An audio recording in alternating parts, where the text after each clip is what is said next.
Art of living के founder Shri Shri Ravishankar आजकल देश के राजनीतिक हालात पर बात कर रहे हैं। चुनाव से पहले लोगों से कुछ कहना चाहते हैं, लोगों को सलाह देना चाहते हैं।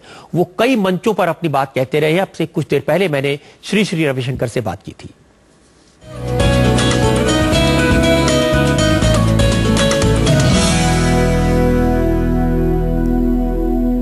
रविशंकर जी, बहुत बहुत स्वागत है आपका। देश भर में चुनाव का माहौल है, क्या आपसे भी लोग पूछ रहे हैं कि कौन जीतेगा? हाँ, हमसे पूछते हैं किस पार्टी को वोट देना चाहिए। मैं कहता हूं कि अपराधी तत्वों को नहीं चुनो, भ्रष्ट लोगों को नहीं चुनिए, और एक केंद्र में मजबूत सरकार आए इसके लिए आप प्रयत्नशील रहिए। हमें खिचड़ी सरकार नहीं चाहिए केंद्र में, ताकि खिचड़ी सरकार ही भ्रष्टाचार की भूमिका बनती है। लेकिन जब आपसे पूछते हैं वो कि किसको सपोर्ट करें,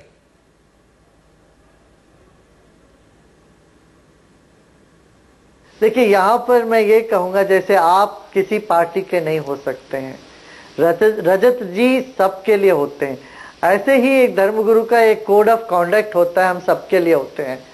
इसलिए हम ये नहीं कह सकते फलाना आदमी का वोट दो। यदि हम ऐसा कहते हैं मान लीजिए, तो हमने उनसे चुनने के अधिकार हम छीन लेते हैं।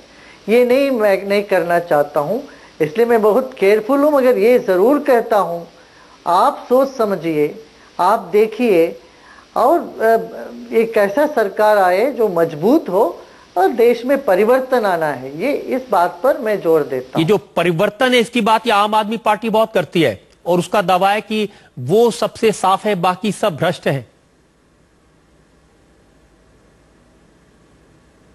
उनको शीशा दिखाना पड़ेगा। देखिए, लोगों को मैं ये कहूंगा कि एक छोटे बच्चे को यदि ड्राइवर सीट में आप बिठा दोगे, तो ना वो ब्रेक उसके हाथ पांव में लगेगी, ना है एक्सिलरेटर लगेगा, ना स्टीयरिंग पकड़ पाते हैं। इसीलिए कोई भी नई पार्टी आती है तो इनको पहले कई जगह काम करना चाहिए, एक जगह काम करके लोगों को सिद्ध करना चाहिए। राष्ट्र की पूरी जिम्मेदारी उठाने से पहले एक म्युनिसिपल कॉर्पोरेशन से चलिए और स्टेट का संभालिए। यदि स्टेट नहीं संभाल पाता है अपने से और पूरा देश को संभालने की चल पड़े, तो वो देश के साथ खिलवाड़ होगी। आज हमारा देश बहुत बड़ा एक आर्थिक संकट से गुजर रहा है।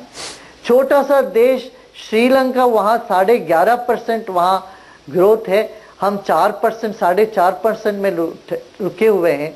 ऐसे चले हालत, अस्थिरता चले, ताकि बाहर की विदेशी ताकतें चाहती है भारत में एक कमजोर सरकार रहे, और चाहती है कि यहाँ का रुपया जो है ना, 100 रुपया $1 हो जाए, और बहुत बड़ी आर्थिक संकट आ जाएगा। इसीलिए मैं कहता हूँ कि लोगों से मेरा अनुरोध यही है कि जो अनुभूत व्यक्तियों को, अनुभवी पार्टियों को आगे ले आइए। अभी खेलने का समय नहीं। चलिए, मैं अनुभवी की बात कर लेता हूं। तो आप बचे दो, राहुल गांधी और नरेंद्र मोदी।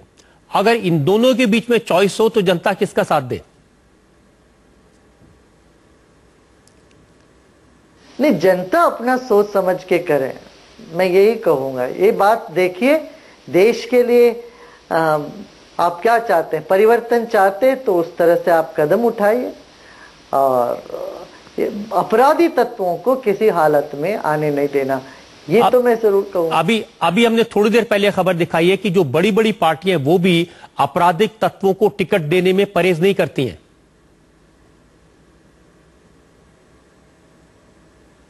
ये भारत का दुर्भाग्य मान लीजिए। ये बड़े बड़े पार्टी या बड़े छोटे सभी पार्टियां अपराधी तत्वों को इसीलिए टिकट दे रही है, उनकी वोट बैंक है। मैं लोगों से यही कह रहा हूं सब जगह कि आप 100% मतदान दीजिए, अच्छे लोगों की भी वोट बैंक बननी चाहिए।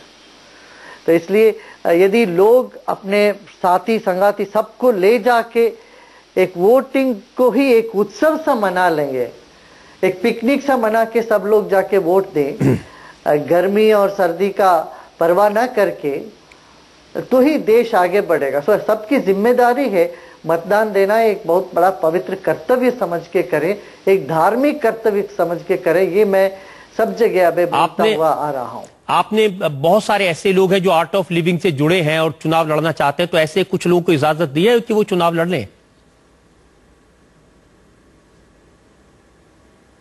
हाँ, लड़ सकते हैं। मैं बिल्कुल स्वागत करता हूं, जो भी लड़ना चाहते हैं, किसी भी पार्टी से लड़ना चाहते हैं, मैं उसका कोई रोक नहीं करता हूं। ऐसे लोगों के लिए फिर आप कैंपेन करेंगे? जैसे दिल्ली में महेश गिरी बीजेपी के टिकट पर चुनाव लड़ रहे हैं, तो उनके लिए प्रचार करेंगे आप?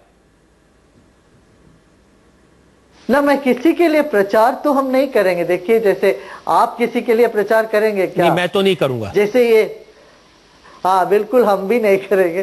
देखिए, एक धर्मगुरु है और वैसे ही एक पत्रकार है, एक सुप्रीम कोर्ट की, हाई कोर्ट की जस्टिस लोग है, एक डॉक्टर है।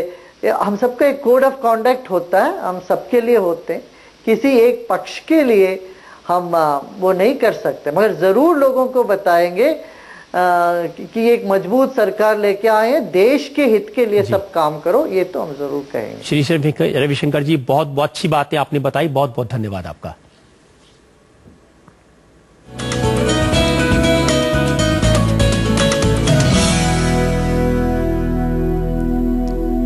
श्री रविशंकर की बात सही है कि ये देश विशाल है, सभी धर्मों विचारों के लोग यहाँ एक साथ रहते हैं, लेकिन सबकी मुश्किलें अलग अलग हैं।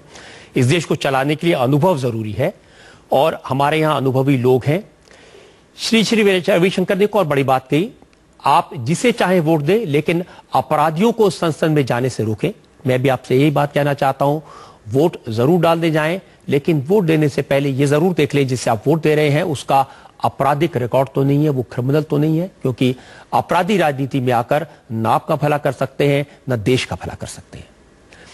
आजकल आम आदमी पार्टी के नेता आम आदमी के गुस्से का शिकार हो रहे हैं। सोशल साइट्स पर आम आदमी पार्टी के नेता का वीडियो खूब चल रहा है। ये वीडियो आपको दिखाएंगे कैसे वो भागे जनता से, ब्रेक के बाद।